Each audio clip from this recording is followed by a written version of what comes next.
Hi, everybody. Banshee here, and I'm from Tarot for Today, of course, Divine Dabblings with Oberon and Banshee. And I'm here today with another installment in my Soul Stories series. I know it's been a long time in coming, and I'm glad to be back to share more stories because believe me, I have a lot to tell. But I'm sure you do too. And that is what Soul Stories is all about. I'm here to really try to inspire you to think about some of the magical, strange, unusual occurrences that have happened in your life. Because if things like this have happened to me, I'm sure they've happened to you as well. So you just need to open your eyes a little bit more and maybe that, third eye there and be receptive because we are getting messages all the time. So today I'm giving you the story of how I got my magic name. And I wrote this up a long time ago too, this story for a little newsletter we used to have. And I think I called it Running from the Wolf, How I Got My Magical Name. All will be clear in a minute. So basically, for those of you who don't know about these magical names or maybe don't have a lot of information, you've heard of it before. There's a lot of reasons people assume another identity or name. And in a way, it's not so different from what we see today when people change their names for their artwork or for have a pseudonym for writing, things of that nature. Sometimes it's used to hide, your identity. Sometimes it's used to differentiate, your normal life from your spiritual life. And also, let's think about this. Some people take on names due to the religions they belong in. When you're baptized, you often get a middle name. When you are confirmed, say in the Catholic faith, you get a confirmation name. So in a sense, this is my identity as a spiritual practitioner. And I really felt that way when I got it. It partially hides my identity because really, you know what? I don't want to have to keep arguing about my spirituality all my life. I want to be spiritual. I just, it's like, leave me alone. This is my spiritual world and I'm not going to let you taint it. It's kind of my opinion. Hope I don't rub people the wrong way with that. However, getting to the main point of it, I decided, early on, I wanted to have this other identity. And it was really important for me to base it on numerology. Because for me, the number 9 has always been important to me. It's my name numerology. It's my birthday numerology. I wanted it to be my spiritual identity. So I thought whatever I chose for my magic name must have that. And another thing that became important to me was I had been doing some scrying, a lot of scrying early on with, crystals. And this particular crystal ball, as a matter of fact, I've had it for a long, long time now. It's got lots of different facets in it. And if you really, really, meditate on it and trance out, things just start popping out at you. So for me, and I have it on this silly little colorful stand here, and I can spin it around. I didn't have that back then, just a new toy. So at any rate, I was scrying early on, and the image of a wolf kept coming up to me. So I had thought, the wolf is my totem animal. I should include the wolf in my name. That was going to be a given. Then I decided, you know what, though? I really want a goddess name as well. I'm so much into feminist spirituality at the time and the goddess within, and I wanted to identify with a goddess or a female figure from mythology. So I started doing some research. Librarian, what can I say? And that was before I was even a librarian. So at any rate, I had this little tome, the book of Goddesses and Heroines by Pat Monahan, a true Bible of this kind of research. And then I have the new book of Goddesses and Heroines by her as well. Just wanted to show that another edition came out. It's a wonderful resource. There may even be yet another edition. So anyway, I started doing my research, and I'm going to move those aside. That's for another Soul Stories. I started looking at goddess names in here that looked interesting to me for whatever reasons. I like some of the things they represented. I like the name, and I started to do the numerology on them. And so I just wanted to show you because this is such a hoot. When I went in this book again recently, I could not believe I did this. But in the back, she has this wonderful index of associations of the goddesses and stuff. Actually, I think what I did was in the front. Let me double check. She also has an index of all the names, the families of goddesses in the front by like families like Australian, Maori, Pacific Islands, Baltic, Germanic, Icelandic. So I started going through all of these, and I don't know if you can see it here. Do you see all the pencil markings? I started marking the numerology of each one. And then I started looking for the ones that were number 9. And I started to glom onto them. For example, Medusa was a number 9. You know I have bad hair, but Medusa just didn't radiate with me. And there were a few other goddesses I kept coming across that were really kind of blood-curdling, bloodthirsty, etc. And it was just really hard for me to decide. So our little group that was forming got together and we took a camping trip up north to Ludington State Park, a beautiful state park in Michigan that has sand dunes, woods, the Lake Michigan borders it, and there's 2 other lakes and a river that runs through it.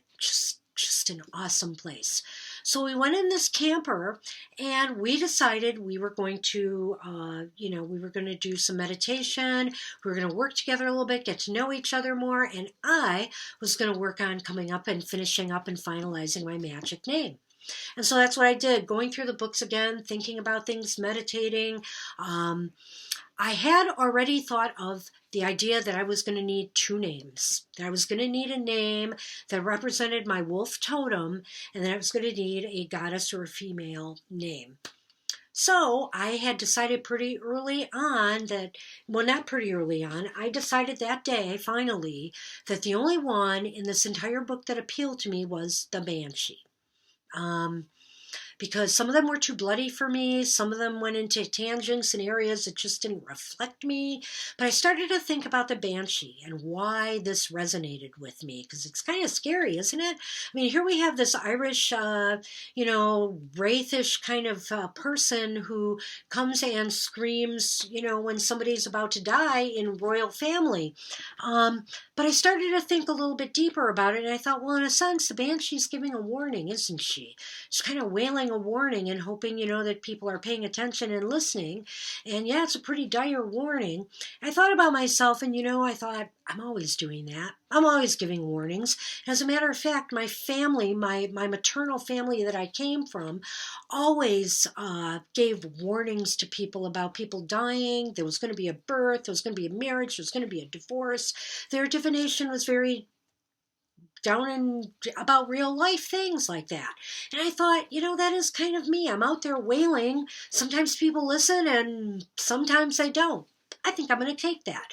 And also the thing is that predicting death, it just seems like I've been a part of this culture in my family where we seem to have this propensity of predicting deaths. So the Banshee name really resonated with me. So I wrote it down, and that's it. So then I was mulling over the wolf element. Dancing wolf, laughing wolf, shadow wolf, all these different names, and running with wolf.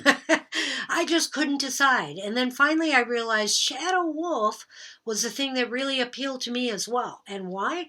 Because a lot of times I'm observing from the shadows. I'm a very open person on the live stream and talking to you. I have a comfortability behind my video camera here. But there's a big part of me that's very internal and very shy and kind of introverted. And so I always felt like I'm in the shadows observing a lot. And sometimes I'm also going in people because I'm psychic, so I guess I'm observing from a different realm as well. So that's why I thought Banshee ShadowWolf makes sense for me. And guess what? They're both number 9. They translate down to number 9. So I was ready to go. I wrote the entire name down. I closed my book and said, I'm done.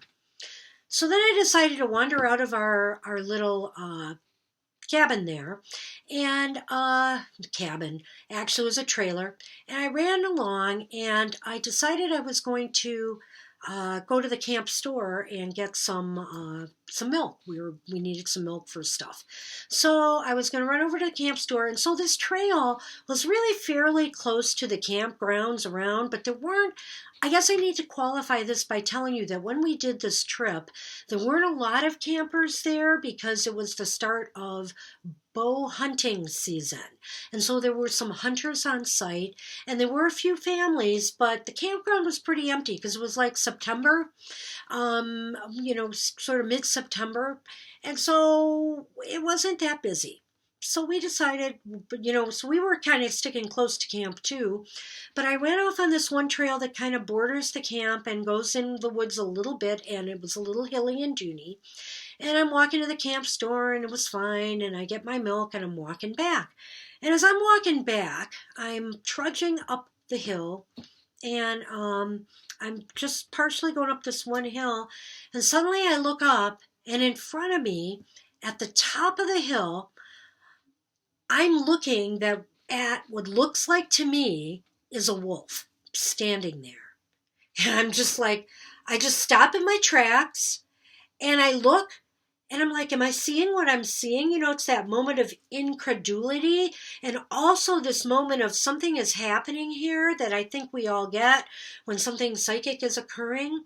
And I suddenly freaked because the wolf started walking steps down the hill towards me, and I dropped the milk and I ran. I ran and I ran, and suddenly I'm like, I stop and I'm catching my breath, and I turn around and I look, and the wolf turned around at that point and went the other way back up the hill. And then I'm like, is this for real? I'm saying to myself, is this for real? And so I'm walking back, and I'm picking up the pace, and I go to where I dropped the milk, and I picked up the milk, and I started to head up the hill, and then two kids come down the hill riding bikes, and they're laughing and talking. And so I make it up this hill. It wasn't that long, and I'm looking, and there is not an animal in sight. Gone. Don't know where it went. Could have went to a camp. Maybe it was somebody's dog. Maybe it was a coyote that I mistook for a wolf, because as far as I know, in the Ludington area, in the Lower Peninsula at that time, I don't believe there are any wolves in that area of the state. So I don't know what I saw. I mean, I know what I saw, and I know what I think I saw, but I don't know where it went. I don't know if it was a vision, or I don't know if it was something there that I misrepresented. People can say, yeah, you just misrepresented it. But what about the timing of all this? I literally shut my book and said my name and said, that's it, I'm done. And it was as if in confirmation that this wolf came to see me and say, you have chosen wisely. And instead, what do? I run down the hill the other way. Well, I don't know what many people would do when they were confronted with seeing a wolf. Maybe running was a bad thing to do, because it probably could have tore me apart if it was really what it was. I don't know. But I just had to share this story with you because it was so unique. It is happening exactly as I told it to you, and it's just one of those strange synchronistic stories that I tell you. You get messages all the time, and I feel that I have chosen well, and I have never once thought about changing that name. I mean, someday, I will probably just go back to just identifying as me, my normal name, but you know what? I still love using that name. For me, it's not scary. It's who I am.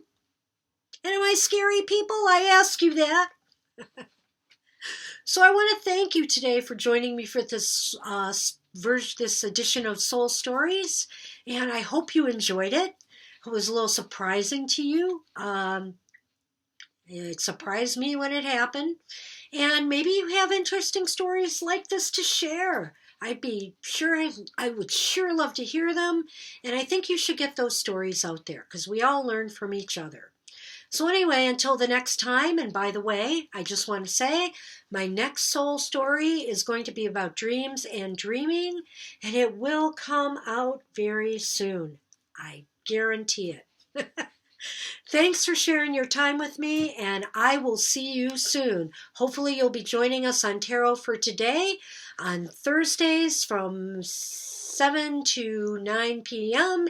Eastern Standard Time, and Sundays in the afternoon from 2 to 4 p.m. Eastern Standard Time. Take care, everybody. Bye-bye.